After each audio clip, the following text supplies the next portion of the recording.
Clear prop.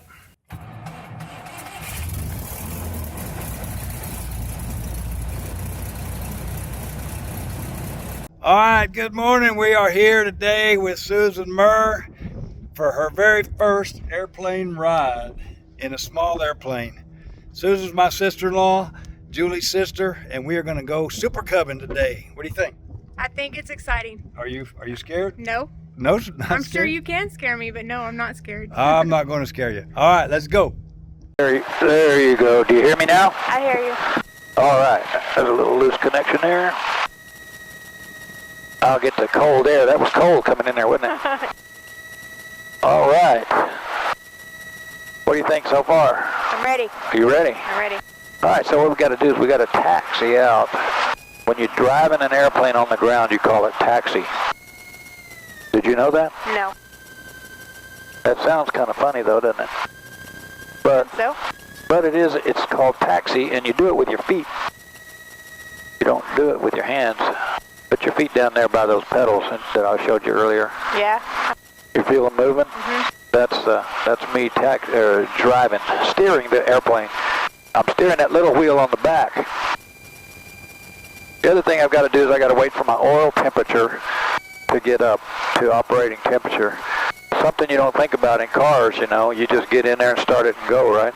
Right. But in an airplane, like I said, we don't have the option of just pulling over if we have a problem. So we want to make sure that everything's optimal before we go. It tends to make the flight more successful. Yeah. So. Skylark Field, Colleen. Automated weather observation. 1830 Zulu. Wind 270 at 07. Visibility 10. Sky condition clear. Temperature 12 Celsius. Dew point 03 Celsius. Altimeter 2996. Okay, so what they were just telling us there was all the conditions here. You see this altimeter here? I have to set a little, he told me 2996, so I set it to 2996, and then that altitude points to the correct altitude, so I know how high we are above the ground. Right now it says we're 850 feet, or about 860, and that's above the ocean. Oh. So this ground here is 847 feet actually, and it's showing about 850 something now, above the sea level. And so all of our instruments are based on altitude above sea level. Wow, that's really cool. Because if you're up on a mountain, right, if you're up on a mountain, you need to know how high on the mountain you are. And when you're coming into land, when you look at your charts will tell you what the elevation of the airport is, and the elevation is their height above sea level. So we're all set on sea level here, or mean sea level is what it's called. And that way we know if we're at the elevation of the airport or how high above the airport we are. See that sign right there on the ground? It says elevation 846. See it? Yeah, I see it. So that's telling us the ground right here is 846. So if I can't get the broadcast like we just heard, if I can't get that, I can set my altimeter to 846, and that'll give me an accurate representation of my elevation. So I'm going to do the run-up right now. I'm checking the magnetos. We have 1, 2. See, I'm dropping a little bit there. I'll just explain that in a second. So what we have is in a car, you have one spark plug in every cylinder. Does that make any sense to you? Yes. In an airplane, we have 2. And another thing we have in an airplane is a magneto. The magneto is similar to a distributor in the old type of cars, but what it does is it provides electrical spark to the spark plug in the cylinder. So what I was checking there is to make sure both of them work. And then the other thing that we have a potential of happening in an airplane is sometimes you can get ice in the carburetor. So right now I'm checking the carburetor heat. It directs the exhaust air, heated exhaust air, through the carburetor, and it's not actually exhaust air, but it's heated by the exhaust, and it goes in through the carburetor, and it will melt the ice, supposedly. Or hopefully, I guess. And then that way, you can get your power back. Does that all make sense to you? A little bit. A little bit, that's what I thought. That's a little deeper than most first flights need to go, but I just wanted to let you know what I'm doing up here. Now, right now, what I'm doing is I'm just waiting for the oil temperature to come up. Because like I said, oil, you know, when you put molasses or syrup on your pancakes, how thick it is if it's cold, right? Right. So when it's real thick, it doesn't lubricate the engine as well. Right. And so when we put a lot of strain on the engine, like for takeoff and stuff, there's a lot of metal parts rubbing together, right? And we want the oil to be thin enough to get in between all those parts so it lubricates them so it does not wear the engine out or cause a problem. And that's why we want the oil, because as the oil heats up, it gets thinner and flows where it's supposed to go. And so they have a temperature limit that you're supposed to make sure the oil's at least that temperature before you operate it under pressure or under high power. And then the other thing we're going to do is we're going to check our controls. See out there? Right. Look outside. Okay, you see that aileron? Oh yeah. It went down. Now look at your stick on by your legs. The left, that aileron goes down. And the other side goes up. Look up to your left. That's up. Now that's down. Now look at your stick again. Stick to the right. So what you want to see is you want to see that one of them goes up and one of them goes down when they're supposed to. So when you go right, the right one goes up and the left one goes down. Can I do it? Yes, you can. There you go. If I go to the right, is that the way you turn? Yep. And if you move your stick to the left, that's the way we turn. Okay, now you could probably look out to the back there. You see the thing on the tail? Yeah. That's called the elevator. Pull your stick backward. You see what happens? Yeah, it went up. It went up. So when that goes up, we go up. So when you pull the stick backward, the airplane goes up. When you push the stick forward, push it forward, and you see that elevator goes down. And they call that the elevator because we're going to elevate up or elevate down when you push forward and backward. Make sense? Makes sense. Okay, so now our oil temperature is good. I'm going to take the controls and I'm going to go make a little circle here just to make sure that nobody is sneaking up in the traffic pattern, because this is an uncontrolled airfield, meaning that you don't actually have to talk to anybody, and you can legally fly into this airport with no radio. But we always self-announce and tell everybody what we're doing while we're here. Skylark traffic, Supercub 250 is taking off runway 1, right downwind departure, Skylark. Okay, so here we go. Are you ready? I'm ready. And we are on the way. Now you'll notice that this plane doesn't take long to get off the ground. I'm just going to work my way over to the center here. Now I'm right on the center line. I'm going to add full power. Tail's coming up. There's a little flap, and there we go. Woo! What do you think about that? So awesome. So awesome, you said. Yeah. I like that.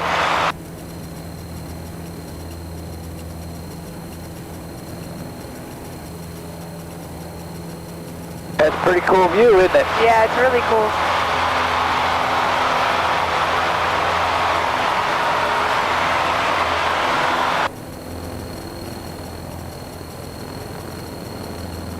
It's a beautiful, clear day, too.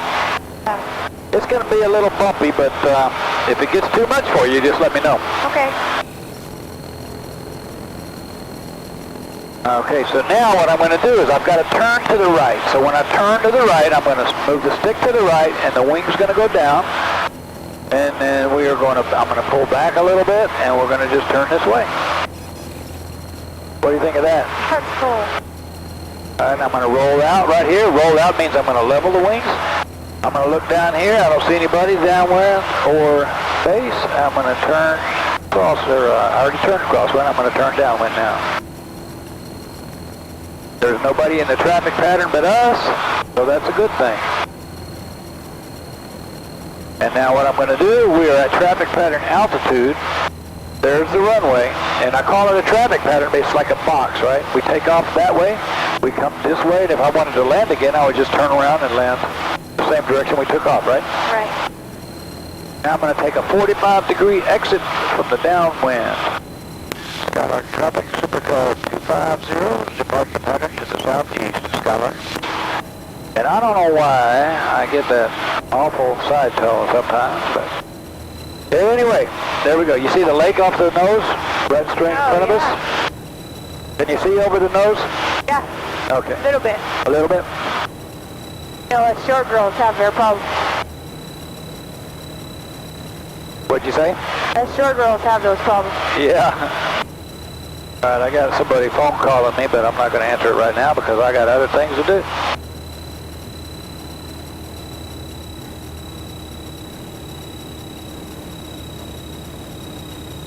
Yeah, it's very cool.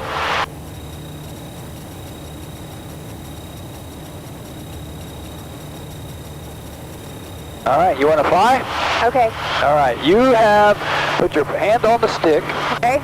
And now, if you have your feet down here, push your feet all the way forward on those pedals. I know you can barely reach those. But now, so I'm just going to let you move things, and then we're going to see how they work, okay? Okay. All right, so move the stick left and right. See what it's doing to the plane? Now move it back to the right.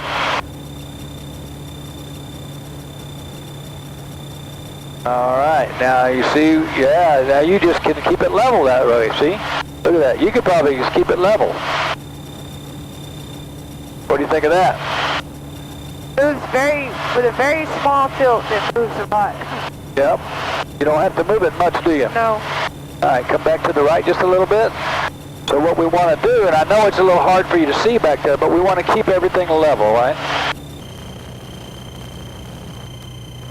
All right, come back to the left.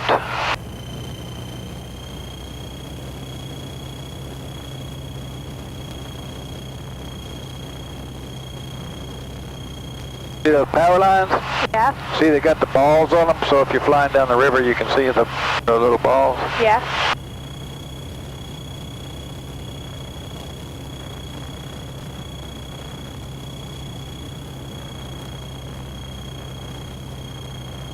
Now just turn and follow the river. See the river over there? Just turn and follow it back over to the lake. And we will.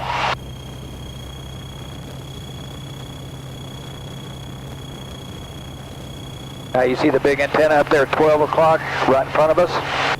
No.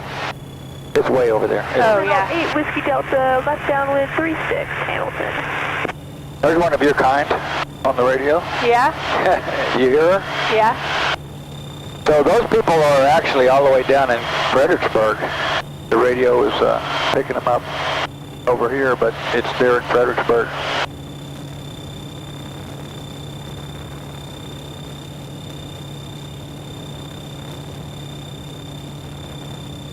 You're doing a great job, man. Are you sure you haven't done this before? Nope. You played video games though, didn't you? No. No? Never been a gamer. Me either. But do you like flying? Yeah. I'm a little nervous. Are you? Yeah. What are you nervous about? I mean, just turning too much. Yeah, you're not going to turn too much. Now you see down here, you see all these trees and stuff sticking up? All the stumps? Yeah. Those are actually normally underwater also. So when you're riding around in your boat and stuff, all that stuff is underwater and you don't know it. Because like I said, they flooded this whole area by building the dam, and it made, you know, normally this is river now, but it's normally part of the lake because it's all the water. When the water rises, the level comes up and fills all this up. But there's a lot of trees and stuff that are still, it's amazing how they're not rotted away, but when the water level comes down, the trees are sticking out. Yeah. You can see we had a little flood, last rain, some of that brush washed down the river. Now it's all laying up against the edges of the lake. See over here, all the logs and stuff laying up against it. Yep.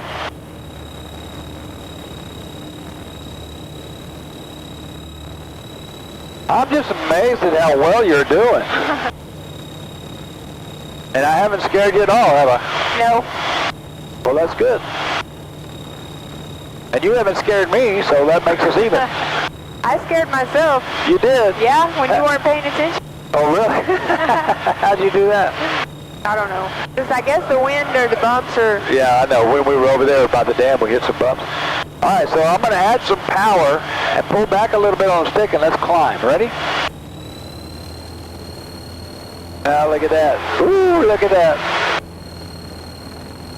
See this? We're going up. Good job. Oh, Okay, God. come back to the right a little bit. See, what happens is when you add all that power, it kind of wants you to, it makes you turn left a little bit because of the torque. And this other thing called P factor. Are we still going up? Yeah, a little bit. Come back to the right. Keep going up just a little bit because we're getting over a little more populous area, so I want to get up. All right, come back to the right a little bit. All right. There you go. Hold that heading now, because I'm going to get up here and I'm going to show you something. Okay. They roll out level right there. Now you oftentimes hear people talking about a stall, right? Uh-huh. And most people talk about a stall. What do you think a stall is if the airplane stalls? I don't mean, it stalls like a car. It stalls like don't want to go. Well, what do you think that means? You think that's related to the engine? Yeah. Exactly, but it's not. That's what most people think. That a stall, like when you talk about your car stalling, that's exactly what you're talking about, right? The engine's not working. Or in an airplane, a stall is a completely different thing. In an airplane, a stall is when the wing quits working. And it doesn't quit working, but you get, really what it boils down to is you exceed this special angle, and the wing, the air going over the wing is not sufficient enough to produce enough lift to keep the airplane to fly. But it's not nearly as scary as most people think, especially if you know how to control it. So I'm going to show you a stall, and then you're going to think that that's it. That's all there is to it.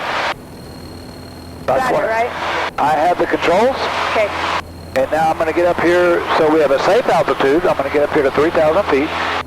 So we're at a safe altitude so that we can recover from the stall before we run out of air. In other words, we don't want to hit the ground, right? Right. And it's not going to be nearly dramatic as you might even think.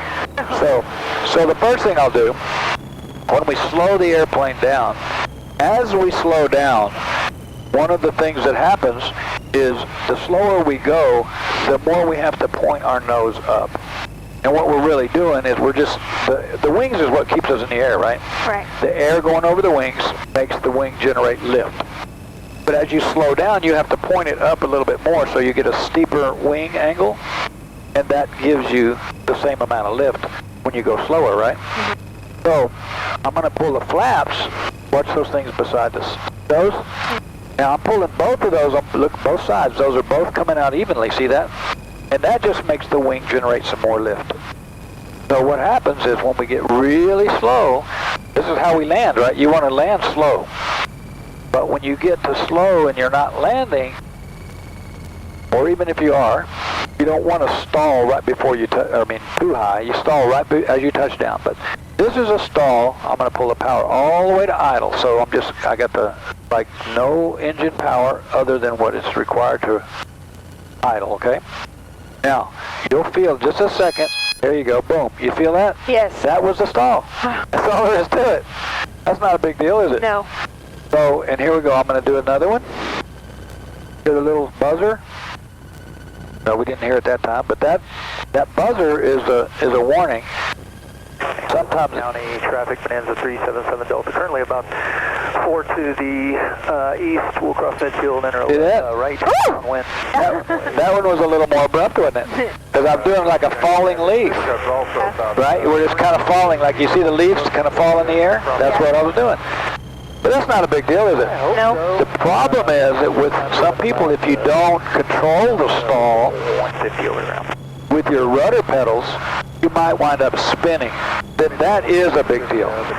So part of your flight training is to teach you how to avoid that. Probably 2.5. But that's what a stall is. Now, if you're real close to the ground, what happens is you hit harder than you want to. Oh. If you're about 100 feet in the air and you stall and you don't do something to recover from it, then you will hit way hard, and that may damage the airplane beyond repair. And if you spin when you're low level, that's going to damage you and the airplane beyond repair. So that's not something you want to do, is it? No. All right, so there we go. Now let me ask you this: you like roller coasters? I don't even really know. You don't even really know? No. Okay, the one thing that you felt a little bit of a drop when we did the stall, right? Very little bit. But you know, roller coasters, some people love roller coasters. I don't want to scare you, but one of the things that my son and most people, we always like to do, we call float the pin or whatever. You just kind of go up and over, like on a roller coaster when you get to the top of the thing and you start going down. And it's really a weird sensation. I'm going to give you just a little bit of it, and you just tell me what you think, okay? Okay. Are you ready? Okay. All right, I'm going to pull up a little bit, just like this. I'm going to push forward, and you're going to feel light in your seat. Oh. What do you think about that? That made my stomach feel funny. Yeah, it does. So that's what happens a lot of time when you hit the little bumps and stuff. It lifts you up out of your seat, and you're not used to feeling that. So if you actually are in space, you feel weightless, right? Right. And I mean, we can do that where you feel weightless in here. I'm not going to do that completely because that really is a weird sensation. I just gave you just a little bit, see? But that's normal. So when you feel a bump and it pushes you over, and that's what you felt over there when you said you kind of made yourself nervous. That's what you felt was a little bit of that bumpy air, and the bumpy air just gives you a little, little push, and it lifts you out of your seat, and it's not something you're used to feeling. But it's really similar to like riding on a really bumpy road when you're going over the Whipperdales or something. Anyway, what do you think about all this? Yeah, it's cool. Now you were turning. I'm going to turn a little steeper, and you tell me if it's too much for you. Just let me know, okay? Okay. So we're going to make you were turning kind of shallow turns, right? Right. So I'm going to make a what we call a steep turn, and this is what you have to do when you're getting your private pilot's license. You have to demonstrate the ability to make a steep turn, which is 45-degree angle of bank. Okay, are you ready? Yeah. All right, here we go. I'm going to come to the left.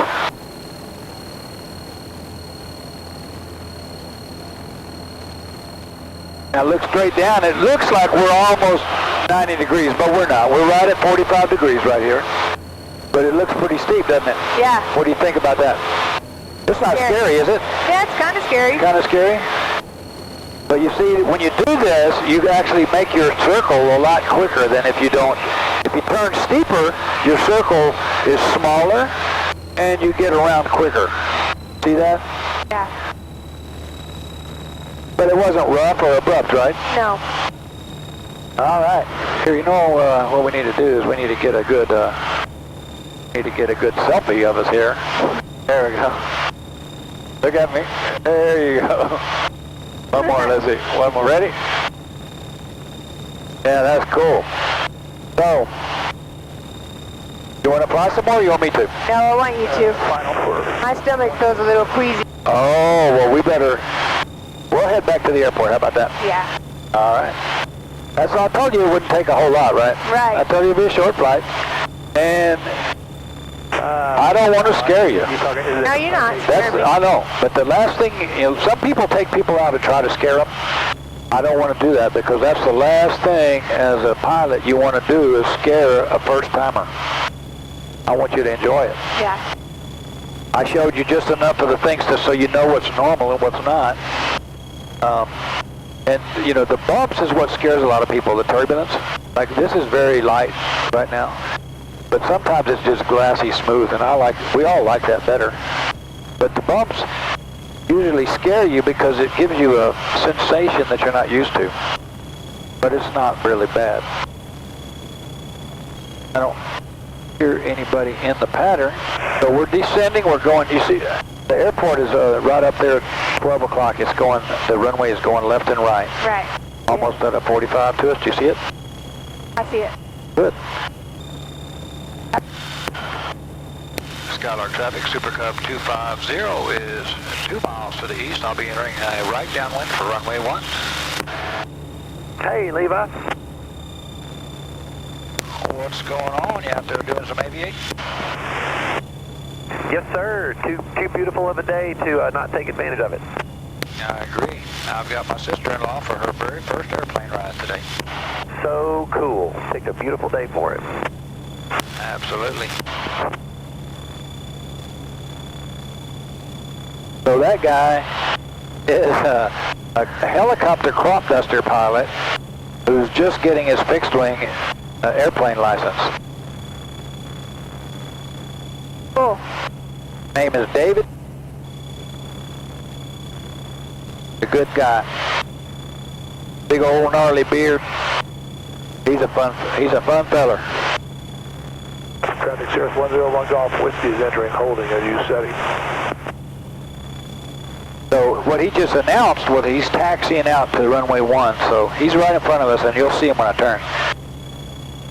Skylark traffic, Supercub 250 is entering a right downwind runway 1. Full stop, Skylark. So, you see that airplane taxi driving down the taxiway there? Yeah. That's Dave.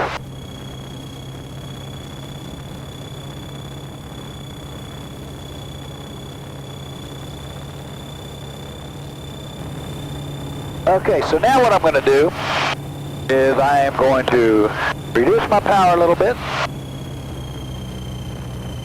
I'm getting into my flap speed. I'm at a first notch of flaps. See the flaps coming down on the wing back there? And I'm going to turn base. Skylark traffic, Supercub 250, right base, runway 1, full stop, Skylark. Okay, so we are turning right. This is called base. So it's the bottom leg of the rectangle. We're going to come down this way, and then I'll turn right, and we'll follow right up the runway. Now, because I've got these big old tires here, the pavement really eats them up quick, so I'm going to land on the grass. Is approaching okay. Stonewall. We'll be shooting the VR runway 14 to right downwind. Runway 14 crossing the middle of the airfield. Skylark traffic, Supercub 250's final runway 1. Full stop, Skylark. Alright, so you see, we just self-announce and tell everybody what we're doing, so nobody's surprised. I got the rest of the flaps in. We got a little lift right there. The way the sun heats up the pavement and stuff, it changes.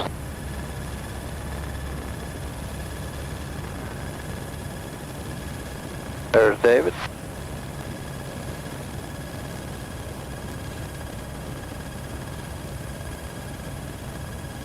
So I'm going to land right here on this grass.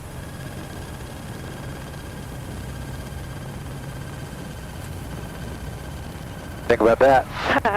Smoother than I thought. Pretty smooth, isn't it? Yeah, it was.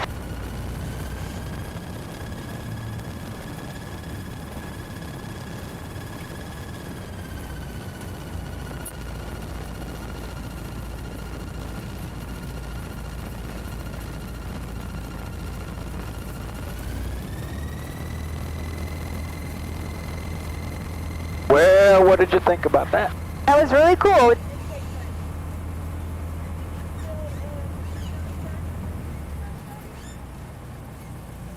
Skylark traffic, Supercub 250 is clear of runway 1, Skylark. Cool. Something I've never done. I've never flown a plane. Never been in a plane. Yeah, and you got to handle the controls, and you did a great job. Traffic, Cessna 5963 Tango is entering runway 1. Departing the airspace to the northeast, Skylark.